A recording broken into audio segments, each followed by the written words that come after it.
So இந்த news பாருங்கள். Covid patient வந்து என்ன பண்ணால் இறந்துட்டாங்க, ஐசியூ பெட் கிடைக்காம. ஸோ அவங்க ரிலேட்டிவ்ஸ்லாம் என்ன பண்ணுறாங்க அப்படின்னா, அங்கே இருக்க, அதாவது அப்போலோ ஹாஸ்பிட்டல் டெல்லியில் நடந்த ஒரு விஷயம், அங்கே இருக்க எல்லாருமே வந்து என்ன பண்ணுறாங்கன்னா அட்டாக் பண்ண ஆரம்பிச்சிட்டாங்க. பாருங்கள் எவ்வளோ வைலேட்டிவாக வந்து இமோஷ்னல் தான், நான் இல்லைன்னு சொல்லலை, வருத்தம் தான். ஆனால் நம்ம வந்து என்ன பண்ணக்கூடாது அப்படின்னா, ரொம்ப வைலேட்டிவாக போயிட்டு அங்கே இருக்க பொருள்கள்லாம் உடைக்கிறது வைக்கிறது தாக்குதல் பண்ணுறதுனால இப்போ என்ன கிடைக்க போகுது? ஒன்றுமே கிடையாது. அவங்க இருந்தாங்கன்னா இன்னும் 2 உயிர்களை அவங்க காப்பாற்ற முடியும். ஏன்னா டாக்டர்ஸ்க்கு நமக்கு கொஞ்சம் டைம் கொடுக்கணும்ல. நமக்கு மட்டும் அது இழப்பு இல்லை. அவங்க ஒரு பேஷண்ட்டை வந்து உயிர் போச்சு அப்படின்னா அவங்களுக்குமே அது ஒரு பெரிய மன வருத்தத்தையும் ரொம்ப விதமான லைக் சைக்காலஜிக்கலாகவும் சரி அவங்கள அது ரொம்ப அஃபெக்ட் பண்ணும். மனுஷங்க தானே, எல்லாருமே மனுஷங்க தானே. இதே மாதிரி பாருங்கள், இது டெல்லியில் மட்டும் இல்லை, மகாராஷ்டிராலையுமே நடந்திருக்கு. பார்த்தீங்கன்னா டாக்டர்ஸ் நர்ஸ் எல்லாத்தையும் வந்து அட்டாக் பண்ணியிருக்காரு. பேஷண்ட் வந்து இறந்துட்டாங்க. உடனே வந்து நான் இழப்பை வந்து ஈடுகட்டவே முடியாது, அதை நான் கண்டிப்பாக ஒத்துப்பேன். ஸோ இந்த மாதிரி இருக்க தருணத்தில் அவங்களோட இமோஷனல் நான் ஒத்துக்கிறேன். அது இமோஷனல் ஒரு ஃபீலிங், ஒரு பாண்டிங். டாக்டர்ஸ்க்கு என்ன பாதுகாப்பு இருக்குது? அவங்களுக்குன்னு ஒரு ஃபேமிலி இருக்குது, அவங்களுக்குன்னு வந்து சொந்தக்காரங்க குழந்தைங்க எல்லாமே இருக்காங்க. அவங்களும் தானே விட்டுட்டு வராங்க. அதையே நம்ம யோசிக்காமல் இவ்வளோ கோவம் ஏன் படுவோம்? எவ்வளோ கோவம் பட்டு ஏன் அவங்கள தாக்குறதுனால என்ன நடக்க போகுது சொல்லுங்கள் பார்ப்போம். ஸோ இன்னும் எக்ஸ்ட்ராவாக சொல்லணும் அப்படின்னா, டாக்டர்ஸ் நர்ஸ் கூட எத்தனையோ பேர் இருக்கக்கூடிய இந்த ஹெல்த் கேர் சர்வீஸில் இருக்கவங்க எல்லாருமே இறந்துட்டு இருக்காங்க, நமக்கே தெரியும். இருந்தாலும் அவங்களுக்கு கூட அவங்களுடைய பாடிஸு கூட நம்ம வந்து அலோவ் பண்ணுறதில்ல. அந்த அளவுக்கு நம்ம ஹியூமானிட்டிங்கிற விஷயம் வந்து காத்தோட காத்தா இந்த நோய் மாதிரியே போயிடுச்சுன்னு கூட சொல்லலாம். ஏதோ ஒரு சில பேர்னால அது வந்து காப்பாற்றப்பட்டுருக்கு. ஸோ இவங்களுக்கு வந்து பாதுகாப்பு கொடுக்கறதுக்காக இருக்கக்கூடிய சட்டம் தான் இந்த தொற்று நோய்கள் சட்டம், சரிங்களா? இது தமிழ் வந்து தொற்று நோய்கள் சட்டம்னு சொல்கிறோம். இங்கிலீஷில் வந்து என்ன சொல்கிறோம் அப்படின்னா எபிடமிக் டிசீஸ் ஆக்ட் 1897ன்னு சொல்கிறோம். இந்த ஆக்ட் இப்போ மட்டும் இல்லை, டாக்டர்ஸ்க்கும் மற்ற ஹெல்த் கேர் சர்வீஸ் பர்சனலாக இருக்கவங்க எல்லாத்துக்குமே சரி பாதுகாப்பு தர விதத்தில் தான் இது அமைச்சிருக்காங்க. ஃபார் எக்ஸாம்பிள், இந்த ஆக்ட் வந்து ஃபஸ்ட் எனாக்ட் பண்ணது எதுக்காக அப்படின்னா, மும்பையில் ஏற்பட்ட இந்த புபானிக் பிளேக்னு ஒரு விஷயம் வந்து கேள்விப்பட்டிருப்பீங்க. பிளேக்னு ரொம்ப பாப்புலராக இருந்திருக்கும். ஸோ அந்த நேரத்தில் வந்து நிறைய உயிரிழப்பு ஏற்பட்டது. அதே மாதிரி இன்னும் பலவிதமான டிசீசஸ், நோய்கள் என்ன மாதிரி அப்படின்னா swine flu, cholera, malaria, dengue, இந்த மாதிரி விஷயங்கள் எல்லாமே இருக்கும் சமயத்தில் இந்த சட்டம் தான் அமலில் இருந்தது. இந்த சட்டத்தோட மிகச்சிறப்பு என்ன அப்படின்னா, எல்லா விதமான மருத்துவத்துறையில் இருக்கவங்க எல்லாருமே பாதுகாப்பு கொடுக்கக்கூடிய ஒரு சட்டம். ஸோ இது என்ன பண்ணுறாங்க அப்படின்னா, மார்ச் 2020 இந்த கொரோனா வைரஸ் டிசீஸ் 2019 அப்படிங்கிற விஷயத்தை வந்து COVID-19 சொல்லி வைக்கிறாங்க. இந்த COVID-19 அப்படிங்கிறத வந்து அமெண்ட் பண்ணியிருக்காங்க. எப்போ அப்படின்னு நான் உங்களுக்கு எக்ஸ்பிளைன் பண்ணிடுறேன். இங்கே பார்த்தீங்கன்னா 22 ஏப்ரல் 2020 நம்மளுடைய பிரசிடெண்ட் வந்து ஆர்டினன்ஸை வந்து ப்ரொமல்கேட் பண்ணுறாரு to protect the doctors and health workers. ஏன் அப்படின்னா அப்போது செஷனில் இல்லை அப்படின்ட்டு அதிலே மென்ஷன் ஆகிருக்கும். According to the article 123 of clause 1 constitution of India படி என்ன பண்ணுவாங்கன்னா, president has the power to என்ன பண்ணுவாங்க அப்படின்னா ஆர்டினன்ஸ் வந்து ப்ரொமல்கேட் பண்ணலாம். ஸோ அப்போ இந்த நேரத்தில் வந்து பார்லிமெண்ட் வந்து செஷனில் இல்லை. ஸோ செஷனில் இல்லாத நேரத்தில் என்ன பண்ணுறாங்க அப்படின்னா ப்ரொமல்கேட் பண்ணுறாங்க நம்ம பிரசிடென்ட். ஸோ அதை தான் வந்து இப்போது அதில் ஒரு சில அமெண்ட்மெண்ட்லாம் பண்ணியிருக்காங்க. அதை பற்றி நான் லேட்டராக ஒவ்வொன்றா சொல்கிறேன். ஸோ ஆக்டோட பேர் மாறி இருக்கும். அண்ட் அகெயின் வந்து ஹோல் ஆஃப் இந்தியான்னு கொடுத்துருந்த இடத்துல வந்து ஒரு சில விஷயங்கள் வந்து ஒமிட் பண்ணியிருந்துருப்பாங்க அமெண்ட்மெண்ட் பண்ணதில். அப்புறம் ஒரு ஆக்ட் பண்ணோம் அப்படின்னா பார்த்தீங்கன்னா நம்பரிங் வந்து கொஞ்சம் மாற்றிருப்பாங்க. அந்த நம்பரிங்ஸ்லாம் வந்து கொஞ்சம் பெனால்ட்டி இடத்துலலாம் வந்து கொஞ்சம் சேஞ்ச் பண்ணியிருப்பாங்க, இன்சர்ட் பண்ணியிருப்பாங்க, கொஞ்சம் விஷயத்த மாற்றிருப்பாங்க. ஃபார் எக்ஸாம்பிள் வந்து 2A இருக்கக்கூடிய இந்த சென்ட்ரல் கவர்மெண்ட் மே டேக் மெஷர்ஸுங்கிறதும் சரி, எண்டில் இருக்கக்கூடிய ஆஸ் மேபி நெசசரிங்கிற விஷயத்த வந்து ஒரு சில என்ன சொல்லியிருப்பாங்க அப்படின்னா வந்து அமெண்ட் பண்ணியிருப்பாங்க. இதெல்லாம் அடிக்கடி சொல்லி அமெண்ட் பண்ணிக்கலாம், ஆக்டை வந்து கிடையாது, it's flexible according to the சொசைட்டின்னு அடிக்கடி நான் சொல்லிக்கிட்டே இருப்பேன். ஸோ அது என்னன்னு சொல்லி பார்த்துடலாம். இதில் வந்து அமெண்ட்மெண்ட்டில் வந்து 3E வரைக்கும் தான் எக்ஸ்பிளைன் பண்ணியிருக்காங்க. 4 வரைக்கும் இது இருக்குது. டோட்டலாக இதோடைய செக்ஷன் வந்து 4 வரைக்கும் இருக்குது. நான் பெனால்ட்டிஸ் பற்றி எக்ஸ்பிளைன் பண்ணிடுறேன், டைம் வேஸ்ட் பண்ண வேண்டாம். ஸோ செக்ஷன் 188 இந்த இதில் பார்த்தீங்கன்னா இந்திய தண்டனை சட்டம் மட்டும்தான் முழுக்க அதை பற்றி எக்ஸ்பிளைன் பண்ணியிருப்பாங்க. சிஆர்பிசியில் ஒரே ஒரு செக்ஷன் வந்து சொல்லியிருப்பாங்க. அதை தாண்டி எதுவுமே போயிடக்கூடாது அப்படிங்கிற மாதிரி சொல்லியிருப்பாங்க. ஸோ ஐபிசி பிரகாரம் செக்ஷன் 188 அதில் என்னன்னு சொல்லி பார்த்தீங்க அப்படின்னா, டிஸ்ஒபீடியன்ஸ் நடக்கும் போதும் சரி, அதே மாதிரி 320 இல்லைனா க்ரீவியஸ் ஹர்ட்னு அர்த்தம். அதாவது க்ரீவியஸ் ஹர்ட் அப்படின்னா மொத்தமாக ஒருத்தர் கண்ணே தெரியாமல் போகிறது, காதே கேட்காம போயிடுறது, இந்த மாதிரி ரொம்ப மோசமாக தாக்குதல், கை கால்களை முறிக்கிறதோ இல்லை வந்து அவங்களுடைய முகங்களையோ பகுதியை வந்து உடைச்சிடுறதோ, டிஸ்ஃபிகர் பண்ணுறதோ, இல்லை பல்ல உடைக்கிறதோ, லைக் அப்புறம் பார்த்திங்கன்னா அவங்களுடைய வாழ்க்கையே வந்து கேள்விக்குறி ஆக்கிற விதத்தில் வந்து அவங்கள தாக்குதல் கொடுத்து வலியும் வேதனையும் ஏற்படக்கூடிய ஒரு சூழ்நிலை அவங்களுக்கு தள்ளப்படும் போது அது க்ரீவியஸ் ஹர்ட்னு சொல்லுவோம். ஸோ ஹர்ட்னா ஒரு பெயின், ஒரு இந்த மாதிரி ஒரு விஷயங்கள். ஆனால் க்ரீவியஸ் ஹர்ட்டுங்கிறது அவங்களுக்கு வாழ்க்கை முழுக்க அவங்க அதனால கஷ்டப்படுவாங்க. ஸோ அதை தான் நம்ம க்ரீவியஸ் ஹர்ட்னு சொல்லுவோம். ஒரு டாக்டரையோ நர்ஸையோ அதை பண்ணுறதுனால என்ன ஆக போகுது சொல்லுங்கள் பார்ப்போம். அவங்க இருந்தாங்கன்னா இன்னும் ஒரு 10 உயிரை காப்பாற்றுவாங்க. இப்போ செக்ஷன் 180 டிஸ்ஒபீடியன்ஸ் பற்றி சொல்லியிருப்பாங்க. ஸோ இதுதான் சிம்பிளாக சொல்லணும் அப்படின்னா இவ்வளோ தான். ஸோ இந்த இடத்துல பார்த்தீங்கன்னா யார் செஞ்சாலும் சரி, தூண்டுதல் மூலியமாக செஞ்சாலும் சரி, அவங்களுக்கு தண்டனை கண்டிப்பாக உண்டு. அதே மாதிரி அங்கே இருக்கக்கூடிய ப்ராப்பர்ட்டிஸை வந்து லைக் ரொம்ப வந்து சேதாரம் படுத்தி உடச்சி நொறுக்குறாங்க அப்படின்னாலும் சரி, அவங்களுக்கு இந்த தண்டனை கண்டிப்பாக தரப்படும். அக்கார்டிங் டு செக்ஷன் 188 பற்றி ஃபஸ்ட்டு சொல்கிறேன் சரிங்களா. 188 பிரகாரம் அவங்களுக்கு எவ்வளோ வருஷம் தண்டனை சொல்லி பார்த்தீங்கன்னா 3 மாதம் 3 monthsலேருந்து 5 years வரைக்குமே தரலாம். ஃபைனுமே தருவாங்க சரிங்களா. ஃபைன் எப்படி இருக்குன்னா 50,000லேருந்து 2 lakh rupees வரைக்குமே இருக்கலாம். இது எல்லாமே கோர்ட் டிசைட் பண்ணுவாங்க எவ்வளோ வரைக்கும் லைக் கொடுக்கணும் நீங்கள் அப்படின்னு சொல்லிட்டு உங்கள் பெனால்ட்டி எவ்வளோன்னு சொல்லி கோர்ட் டிசைட் பண்ணும். அடுத்து பார்த்தீங்கன்னா செக்ஷன் 320 க்ரீவியஸ் ஹர்ட் சொல்லலாம். According to the IPC 45 of 8060 இதில் என்ன பார்த்தீங்கன்னா 6 months உங்களுக்குலேருந்து 7 years வரைக்கும் இம்ப்ரிசன்மெண்ட் அண்ட் ஃபைன் இருக்கும். அண்டு ஃபைனாக கண்டிப்பாக ரெண்டுமே கொடுப்பாங்க. அதுதான் அண்டு கொடுக்குற ஒரு இம்பார்ட்டன்ஸ். இப்போது இதில் பார்த்தீங்கன்னா வந்து எவ்வளோ அமௌண்ட் உங்களுக்கு இருக்குமான்னா 1 lakhலேருந்து 5 lakh rupees வரைக்குமே உங்களுக்கு பெனால்ட்டியாக உங்களுக்கு இம்போஸ் பண்ணுவாங்க. இது எல்லாமே கோர்ட்டோட டிசிஷன். அண்ட் 3A நிறைய பேர் நினச்சதுனா பெயில் கிடைக்குமா? கிடையவே கிடையாது. இது நான் பெயிலபிளில் வந்து உங்களுக்கு வரும். அண்ட் இது காக்னிசன்ஸ் ரொம்ப மோசமான ஒரு இருக்கனால இது காக்னிசன்ஸ் நேச்சர் அண்ட் நான் பெயிலபிளான ஒரு விஷயம். ஸோ இந்த நேரத்தில் யாரும் கோவப்படாதீங்க. It's okay, I can understand. இருந்தாலும் வந்து டாக்டரை தாக்குறதுனால எதுவும் நமக்கு ப்ரோஜனம் கிடையாது. அண்ட் அகெயின் இந்த விஷயத்தெல்லாம் யார் வந்து தலைமையில் லைக் விசாரணை இன்வெஸ்டிகேஷன்லாம் போகும் பார்த்தீங்கன்னா இன்ஸ்பெக்டர் பார்ப்பாங்க. இந்த இன்வெஸ்டிகேஷன் எத்தனை நாளில் கூட முடிப்பாங்க அப்படின்னா FIR ஃபைல் பண்ண டேட்லேருந்து 30 நாளில் கம்ப்ளீட் பண்ணிடுவாங்க. இதோட என்கொயரி அப்புறம் ட்ரையல்லாம் எப்படி இருக்கும் அப்படின்னு பார்த்தீங்கன்னா 1 வருஷத்துக்குள்ளேயே அது முடிச்சிடுவாங்க. ஃபார் எக்ஸாம்பிள் இப்போ முடியலை அப்படின்னா என்ன பண்ணுவாங்கன்னா ஜட்ஜ் வந்து ஒரு 6 month மேக்ஸிமம் 6 month அது என்ன பண்ணுவாருன்னா அவர் வந்து ரீசன் ஏதாவது இருக்குது, இல்லை வந்து லைக் ஜட்ஜ் மாறிட்டாரு, இல்லைனா ஜட்ஜுக்கு உடம்பு முடியல, ஏதாவது ஒரு மேபி இந்த மாதிரி ரீசன்ஸ் ஏதாவது இருந்தீங்கன்னா அது ரைட்டிங்கில் அவங்க ரெக்கார்ட் பண்ணுவாங்க. அந்த ரீசன்ஸுமே ரெக்கார்ட் பண்ணுவாங்க. ஸோ இதுதான் வந்து முக்கியமான 3ல் 3A 3B 3C 3D 3E வரைக்கும் இருக்குது. இதில் வந்து 3A வந்து ரொம்ப இம்பார்ட்டன்ட் செக்ஷன். அடுத்து பார்த்தீங்க அப்படின்னா 3Bயில் பார்த்தீங்கன்னா யாரெல்லாம் இருக்காங்களோ அவங்க எல்லாருமே கமிட் பண்ணவங்க எல்லாருமே எல்லாம் கவர் ஆகிடுவாங்க. அதான் காம்போசிஷன் ஆஃப் சர்டன் அஃபென்சஸ். 3Cயில் பார்த்தீங்க அப்படின்னா யாரெல்லாம் வந்து அஃபென்ஸில் வந்து இருக்காங்களோ அவங்க வந்து ப்ரூவ் பண்ணுற மாதிரி இருக்கணும். அதாவது இல்லைங்கிற மாதிரி விஷயங்களை வந்து ப்ரூவ் பண்ண வேண்டிய விஷயம் யார்கிட்ட இருக்குன்னா evidence, based on the evidence. And 3D பார்த்தீங்க அப்படின்னா கல்பபிள் மென்டல் ஸ்டேட்டுன்னு சொல்லக்கூடிய விஷயம். அதாவது உங்களுக்கு இன்டென்ஷனோ உங்களுக்கு வந்து மோட்டிவோட இருந்து நீங்கள் எதையாவது பண்ணியிருந்தீங்க அப்படின்னா உங்களுக்கு கண்டிப்பாக தண்டனை கிடைக்கும். இது இல்லைன்னு ப்ரூவ் பண்ண வேண்டிய விஷயம் வந்து based on the evidence and the court decision and arguments. இப்போ 3E முக்கியமான விஷயம். 3Eயில் காம்பன்சேஷன் கொடுக்குற மாதிரி இருக்கும். இப்போது நீங்கள் ஒரு பெனால்ட்டி கொடுக்குறதுனாலையோ ஒரு வந்து ஃபைன் கொடுக்குறதுனால மட்டும் பத்தாது, அதையும் தாண்டி நிறைய சேதங்களை ஏற்படுத்திருக்கீங்க. இப்போ இந்த ஃபோட்டோலாம் பார்த்தீங்கன்னா ஒருத்தர் தாக்கல, கிட்டத்தட்ட வந்து பார்த்தீங்கன்னா எத்தனை என்னால் கவுண்ட் பண்ண முடியல, 1 2 3 4 5 அங்கே எத்தனை பேர் பிரச்சனை பண்ணிட்டு இருந்தாங்கன்னு எனக்கு சீரியஸாக தெரியல. ஸோ இந்த மாதிரி விஷயங்கள் இத்தனை பேர் சேர்ந்து ஒரு தாக்குதல் பண்ணாங்கன்னா அந்த ஹாஸ்பிட்டலில் பல நோயாளிகள் இருப்பாங்க, பல விதமானவர்கள் வந்து பல துன்பங்களோடு வந்திருப்பாங்க. அவங்க நிலைமையெல்லாம் யோசிச்சு, அதுவும் ஹாஸ்பிட்டல் வந்துட்டு சண்டை போட்டுக்கிட்டு இருந்தோம்னா என்ன அர்த்தம் சொல்லுங்க பார்ப்போம். ஸோ நம்ம இமோஷன்ஸை கொஞ்சம் கண்ட்ரோல் பண்ணி தான் ஆகணும். ஸோ அந்த விதத்தில் பாதுகாப்பு கொடுக்குறது அந்த சட்டம். ஸோ காம்பன்சேஷன் கொடுக்குற மாதிரி இருக்கும். அந்த பில்டிங்கை உடைக்கிறதோ ஸ்ட்ரக்சரோ எதையாவது ஒன்று உடைச்சி அங்கே இருக்க பேஷண்ட்ஸ் மேலே எதையாவது விழுந்து அவங்களுக்கு ஏதோ ஆச்சுன்னா சொல்லுங்கள் பார்ப்போம். ஸோ அதுக்கு ஒரு மாதிரி காம்பன்சேஷனை வந்து கோர்ட் டிசைட் பண்ணும். ஃபர்ஸ்ட் ஆப்ஷனில் என்ன கொடுத்துருக்காங்க அப்படின்னா இப்போ இந்த ஹெல்த் கேர் சர்வீஸ் பர்சனலாக நீங்கள் ஹர்ட்டோ இல்லை க்ரீவியஸ் ஹர்ட்டோ பண்ணியிருந்தீங்க அப்படின்னா கோர்ட் வந்து டிட்டர்மைன் பண்ணுவோம் நீங்கள் எவ்வளோ வந்து பே பண்ணணுங்கிற மாதிரி விஷயங்கள். அண்ட் செகண்ட் பார்த்தீங்க அப்படின்னா நீங்கள் டேமேஜ் பண்ணியிருக்கீங்க, ப்ராப்பர்ட்டியை லாஸ் பண்ணியிருக்கீங்க அப்படின்னா நீங்கள் வந்து twice the amount of fair market value நீங்கள் கொடுக்குற மாதிரி இருக்கும்.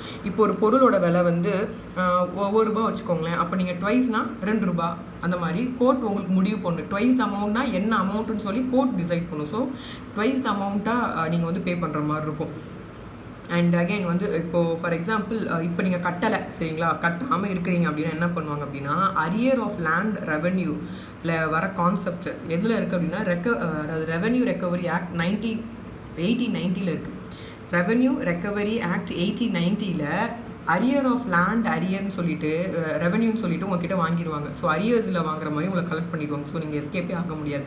ஃபோர்த், யாருக்கு ப்ரொடெக்ஷன் கொடுக்குது இந்த ஆக்ட் பார்த்தீங்கன்னா, ஏதாவது வந்து என்ன சொல்கிறது, ஒரு குட் ஃபேத்தோடு நீங்கள் பண்ணுறீங்க அப்படின்னா உங்களுக்கு என்ன ஆகும் அப்படின்னா, உங்களுக்கு எக்ஸப்ஷன் உங்களுக்கு கொடுத்துருப்பாங்க.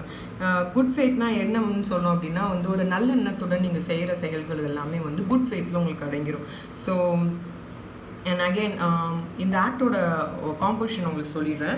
இதுதான் ஆக்டோட கிறிஸ்பான ஒரு விஷயம். இது மொத்தம் 4 செக்ஷன். நம்ம இது எல்லாத்தையும் டிஸ்கஸ் பண்ணிட்டோம். இந்த பவர்ஸ் பார்த்தீங்க அப்படின்னா, ஸ்டேட் கவர்மெண்ட் அண்ட் சென்ட்ரல் கவர்மெண்ட்டுக்கு என்ன மாதிரி பவர்ஸ் கொடுத்துருப்பாங்கன்னா, அவங்க ரெகுலேட் பண்ணுறது, இந்த நாட்கள் வந்து லாக்டவுன் டைம்லாம் இன்க்ரீஸ் பண்ணுறது, டைம் வந்து ரிடக்ஷன் பண்ணுறது, அப்புறம் ஊருக்கு போகிறது மாதிரி விஷயங்கள், சம்மந்தப்பட்ட விஷயங்கள் எல்லாமே வந்து இதில் கவர் ஆகிடும்.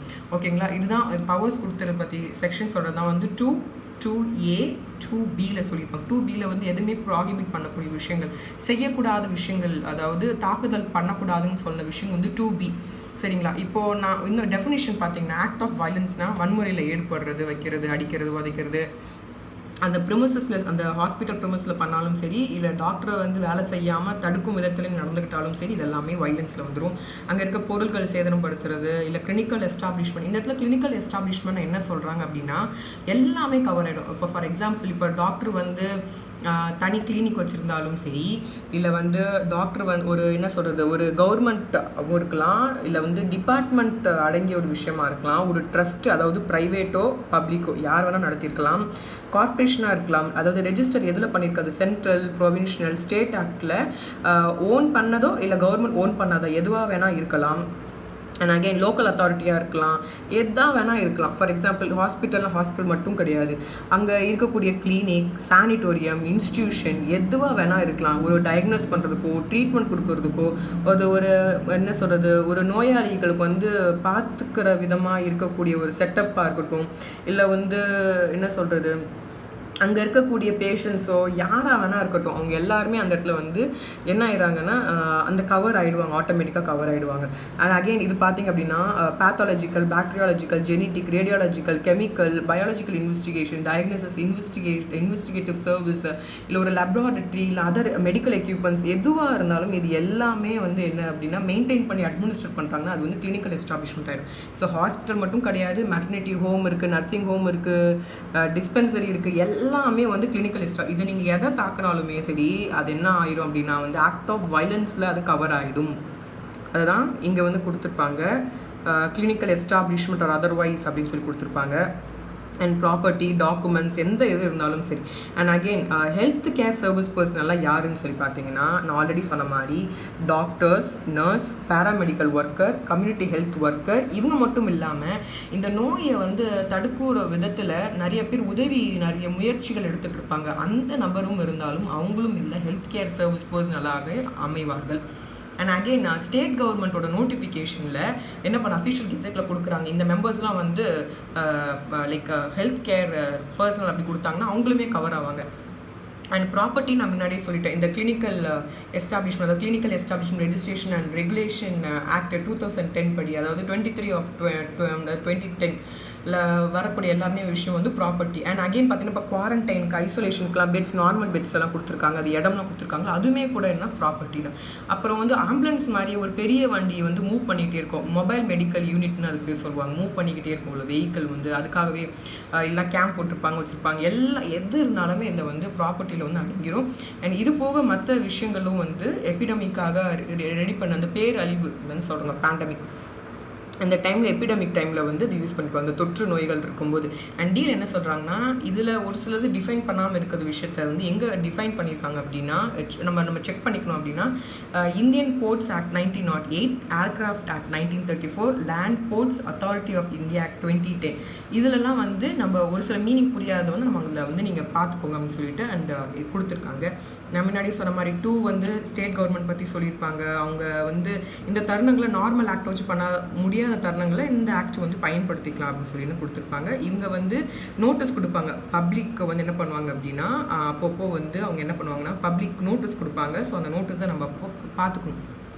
அண்ட் அகெயின் பார்த்தீங்க அப்படின்னா 2A வந்து சென்ட்ரல் கவர்மெண்ட்கான பவர்ஸ் கொடுத்துருப்பாங்க. சென்ட்ரல் கவர்மெண்ட் வந்து லைக் ஃபார் எக்ஸாம்பிள் அவங்க இன்ஸ்பெக்ஷன் பண்ணுறாங்க வைக்கிறாங்க, லைக் ட்ரெயினாக இருக்கட்டும், இல்லை பஸ்ஸாக இருக்கட்டும், ஏர்க்ராஃப்ட் லீவிங்காக இருக்கட்டும், எதுவாக இருந்தாலும் சரி, இல்லை வந்து எனி லேண்ட் போர்ட்டாக இருக்கட்டும், இல்லை ஏரோட்ரோமாக இருக்கட்டும், எதுவாக இருந்தாலும் சரி, அரைவிங் ட்ராவல் பண்ணுறாங்க, ஒரு பர்சன் ட்ராவல் பண்ணுறாங்கன்னா எல்லாமே வந்து சென்ட்ரல் கவர்மெண்ட்டோட இன்ஸ்பெக்ஷனாக தான் நடக்கும். அதுக்கான ரெகுலேஷன்ஸ் அவங்க பண்ணலாம்ங்கிற கொடுக்குற செக்ஷன் தான் 2A. 2B சொல்லிட்டேன், prohibitions of violence against health care service personnel and damage to property வந்து பண்ணக்கூடாது. டேமேஜ் டு ப்ராப்பர்ட்டியோ ஹெல்த் கேர் ஒர்க்கர்ஸோ வந்து நம்ம வந்து தாக்குதல் பண்ணக்கூடாதுன்னு சொல்கிறது வந்து 2B. நான் வந்து இதோட ஒரு சில எக்ஸ்ட்ரா விஷயங்கள் உங்களுக்கு நான் ஆட் பண்ணி கொடுத்துட்றேன். ஸோ வந்து பார்த்தீங்கன்னா இது வந்து GCC கிரேட்டர் சென்னை கார்பரேஷனோட வெப்சைட்டில் நான் பார்க்குறேன். இதை வந்து கம்ப்ளைண்ட் நம்பர் கொடுத்துருக்காங்க. அண்ட் அகெயின் வந்து வாட்டர் பார்ன் டிசீஸ் நான் முன்னாடி சொன்னல, இதுக்கு முன்னாடி எங்கெல்லாம் வந்து இருக்குன்னு சொல்லி அதில் கொடுத்துருப்பாங்க. தண்ணியால் பரவக்கூடிய விஷயங்கள், அப்புறம் வந்து காற்றுனால ஏற்படக்கூடிய லைக் பரவக்கூடிய விஷயங்கள், வெக்டர் பார்னால் ஒன்றும் இல்லை, ஒரு மலேரியா, டெங்கு, சிக்கோனியாலாம் வந்து தண்ணியிலையும் மற்றும் கொசுனால் ஏற்படக்கூடிய விஷயம். அந்த காலேரா இந்த மாதிரி விஷயங்கள்லாம் வந்து என்ன பண்ணியிருக்காங்க இல்லை கவர் பண்ணி கொடுத்து ஜஸ்ட் ஒரு இன்ஃபர்மேஷனுக்காக நான் உங்களுக்கு சொல்லியிருக்கேன். அப்புறம் பார்த்தீங்கன்னா இப்போ வந்து நான் நோட்டிஃபிகேஷன் சொன்னேன்ல, அஃபிஷியல் கெசட் நோட்டிஃபிகேஷன் சொல்லிட்டு அது எதுன்னு சொல்லி பார்த்தீங்கன்னா வந்து இந்த மாதிரி வெப்சைட் வந்து தமிழ்நாடு வெப்சைட் இருக்கும். இந்த வெப்சைட்டில் நீங்கள் வந்து அப்பப்போ லைக் செக் பண்ணி பார்த்துக்கலாம். அந்த மாதிரி வந்து பார்த்தீங்கன்னா நான் இன்னொரு வெப்சைட்குள்ளே போனேன். அதில் பார்த்தீங்கன்னா மக்கள் நல்வாழ்வு மற்றும் குடும்ப நல துறை தமிழக அரசுன்னு சொல்லிட்டு அதில் கவர்மெண்ட் ஆர்டர்ஸ் ஜியோலாம் வந்து அக்கார்டிங் டு COVID-19க்காக இந்த ஜியோஸ்லாம் பாஸ் பண்ணியிருக்க ஒரு லிஸ்ட்டுன்னு எடுத்திருக்கேன். அண்ட் அகெயின் இது பார்த்தீங்க அப்படின்னா ஒரு அப்ஸ்ட்ராக்ட் என்னன்னு சொல்லி பார்த்தீங்கன்னா இப்போது யாரெல்லாம் வந்து ஹெல்த் கேர் சர்வீஸ் பர்சனல் வந்து ஜியோ பாஸ் பண்ணுவாங்கன்னு சொன்னல, அது ஒரு ஜஸ்ட் உங்களுக்கு காமிக்கிறதுக்காக, அந்த ஆர்டர் காமிக்கிறதுக்காக தான் ஜஸ்ட் காமிச்சிருக்கேன். ஸோ தமிழ்நாடு மெடிக்கல் சர்வீஸ் என்ன பண்ண அப்ஸ்ட்ராக்டில் கொடுத்துருக்காங்க. COVID-19க்காக 2100 மெடிக்கல் ஆஃபீஸர்ஸ் வந்து டெம்பரவராக ஒரு கான்ட்ராக்ட் பேஸில் ஒரு 6 மந்த்துக்கு அவங்க ரெக்ரூட் பண்ணுறாங்க. எல்லா மெடிக்கல் காலேஜ் ஹாஸ்பிட்டல்ஸ் தான் அது தொடர்ந்து இருக்கக்கூடிய எல்லா இன்ஸ்டியூஷன்ஸ்க்குமே வந்து அவங்க வந்து பாஸ் பண்ணியிருக்காங்க. ஸோ இந்த மாதிரி தான் அந்த ஆர்டர்ஸ் வந்து அது 25 பாருங்கள், இந்த மந்த்து தான் வந்து அவங்க ஆர்டர்ஸ் கொடுத்துருக்காங்க, ஜியோ பாஸ் பண்ணியிருக்காங்க. ஸோ இதில் பார்த்தீங்கன்னா ஆர்டர்லேயே ஃபஸ்ட்டு ஒரே ஒரு வார்த்தை மட்டும் படிச்சுக்கிறேன். அதாவது வேர்ல்டு ஹெல்த் ஆர்கனைசேஷன் WHO சொல்லக்கூடிய அவங்க டிக்ளேர் பண்ணுறாங்க இந்த கொரோனா வைரஸ் COVID-19 வந்து பேண்டமிக் வந்து என்னென்னு சொல்கிறாங்க அப்படின்னா நோட்டிஃபைட் டிசாஸ்டர், அதாவது பேரழிவுன்னு சொல்லியிருக்காங்க. டிசாஸ்டர் வந்து ஒரு தெரிஞ்சே ஒரு பேரழிவாக இருக்குது அப்படின்னு சொல்லி கொடுத்துருக்காங்க. ஸோ இந்த மாதிரி தான் ஜியோ இருக்கும். ஜஸ்ட் உங்களுக்கு காமிக்கிறதுக்காக தான் காமிக்கிறேன். இதுக்கு எவ்வளோ சம்பளம் வச்சுருக்காங்க, இவங்களுக்கு எவ்வளோ நியமனம் கொடுப்பாங்க அப்படின்னு சொல்லிட்டு எல்லாமே வந்து இவங்க வந்து என்ன பண்ணுவாங்க அப்படின்னா அப்டேட் பண்ணிக்கிட்டே இருப்பாங்க. ஃபார் எக்ஸாம்பிள் இப்போது இந்த மாதிரி இருக்கிறதுனால ஒரு நல்ல விஷயம் இல்லையா, நம்ம வந்து பாதுகாப்பு டாக்டர்ஸ் கொடுக்க முடியும். அண்ட் அகெயின் இதெல்லாம் ministry of health and family வெல்ஃபேரோட வெப்சைட், இது ஜஸ்ட் காமிக்கிறதுக்காக நான் உங்களுக்கு வச்சுருக்கேன். அண்ட் முக்கியமான விஷயம், ஒரு சோகமான விஷயம் கூட, டாக்டர்ஸ் வந்து இது நம்ம ஊரில் தான், சென்னையில் தான் முக்கியமாக நடந்தது. ஒரு பரியலை கூட நம்ம வந்து பண்ண விடாத அளவுக்கு அவ்வளோ தூரம் மோசமாக மனுஷங்க மாறிட்டோமான்னு நினைக்கும் போது எனக்கு ரொம்ப வேதனையாக இருந்தது. அதே மாதிரி பார்த்தீங்கன்னா அதர் சைடு நிறைய வாலண்டியர்ஸ்லாம் பார்த்தீங்கன்னா வந்து அவங்களுடைய இறந்தவர்களுக்கே இறந்தவர்களுக்கு சடலங்களுக்கு வந்து என்ன மரியாதை செலுத்தி நிறைய வாலண்டியர்ஸ் வந்து லைக் அவங்கள நல்லடக்கம் செஞ்சுட்ருக்காங்க.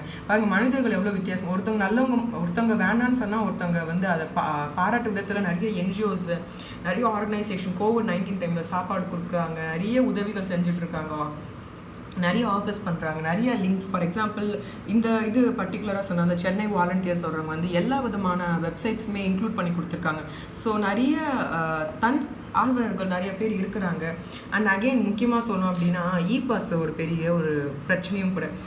நிறைய மேரேஜஸ்ஸு, ஏதாவது ஒரு திருவிழா விழாக்கள் இல்லை மசூதிகள் போகிறது வைக்கிறது, இதெல்லாம் வந்து செஞ்சு கொஞ்சம் கம்மி பண்ணிக்கோங்க. இந்த உலகத்தில் பெரியவங்க வந்து யாருன்னா நமக்கு உலகத்துலேயே தெய்வம் வந்து அப்பா அம்மா தான். அப்பா அம்மா நம்ம கூட பிறந்தவங்க போதுமானது. கல்யாணம் பண்ணி பாருங்க எத்தனை பேர் இறந்துருக்காங்க. ஒடிசாவில் பாருங்களேன், நியூலி மேரிடா உமன் வந்து இறந்துட்டாங்களாமா. இது தேவையா? பாசிட்டிவாக நெகட்டிவானு செக் பண்ணியிருக்காரு. நெகட்டிவ்னு 2 தடவை வந்திருக்கானா அவர் இறந்துட்டார். அதாவது நானே சொல்லலை, இதெல்லாம் ஒவ்வொரு நியூஸ் பீகாரில் நடந்திருக்க ஒரு விஷயம். அதாவது COVID-19 பேஷண்ட் வந்து பிரைட் வந்து இறந்துட்டாங்க அப்படின்னு சொல்லி. ஸோ இந்த மாதிரி விஷயங்கள் பர் க்ரூம் வந்து இறந்துட்டாங்க அப்படின்னு சொல்லி அங்கே போயிட்டு வந்து நோய் வந்து பரவுது.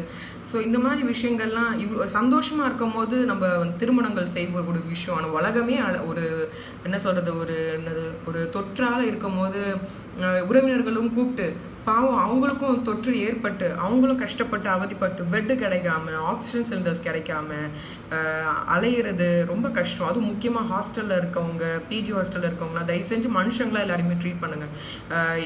நீங்கள் யாராவது ஒருத்தவங்க வந்திருக்கு அப்படின்னா இதெல்லாம் வந்து கண்டிப்பாக சரியாயிடும். நமக்கு நிறைய இம்யூனிட்டி இருக்குது. நல்ல சாப்பாடு சாப்பிடுங்க, பத்திரமா இருங்க, யாரையும் வந்து கஷ்டப்படுத்தாதீங்க, முக்கியமாக வந்து கஷ்டப்படுத்தாதீங்க. And greater Chennai corporation point நான் வந்துடுறேன். இதில் பார்த்தீங்கன்னா வந்து list of government and central government and ESI ஹாஸ்பிட்டல்ஸோட லிஸ்ட்லாம் இருக்குது. இந்த கிரேட்டர் சென்னை கார்ப்பரேஷன் வெப்சைட்லாம் நீங்கள் யூட்டிலைஸ் பண்ணிக்கோங்க. அதில் ப்ரைவேட் ஹாஸ்பிட்டல்ஸுமே இருக்குது.